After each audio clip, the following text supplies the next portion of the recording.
आणि आता पाहणार आहोत विविध क्षेत्रातील टॉप 9 घडामोडी। सुरुवातीला राजधानी दिल्लीमध्ये सरकार स्थापनेसंदर्भात मोठ्या घडामोडी सुरू आहेत। पाहूया त्या संदर्भातल्या टॉप 9 बातम्या। नितीश कुमार चंद्रबाबू नायडू एनडीए सोबतच नरेंद्र मोदींचा पंतप्रधान पदाचा मार्ग मोकळा। एनडीए उद्या सत्ता स्थापनेचा दावा करणार।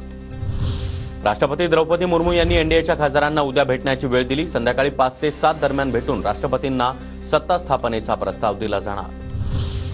मोदी सरकारचा 8 जूनला शपथविधी। नरेंद्र मोदी तिसऱ्यांदा पंतप्रधान पदाची शपथ घेणार। सूत्रांची माहिती, राष्ट्रपती भवनामध्ये शपथविधी सोहळ्यासाठी तयारी सुरू। इंडिया आघाडी सत्ता स्थापनेचा दावा करणार नाही, विरोधात राहणार। इंडियाच्या बैठकीमध्ये तुर्तास सत्तेच्या हालचाली न करण्याचा निर्णय।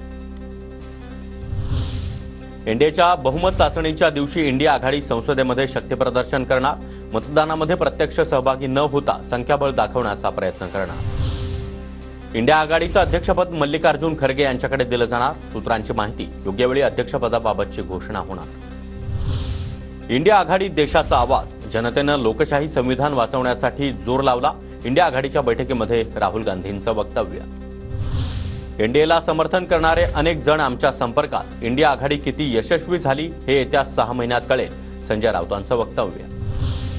मोदी आणि त्यांचा पक्ष संकटात साथ देणाऱ्या मित्रांनाच संपवतो। चंद्रबाबू नायडू यांनी अत्यंत सावध राहायला हवं। सामनातून मोदी आणि भाजपवर निशाणा।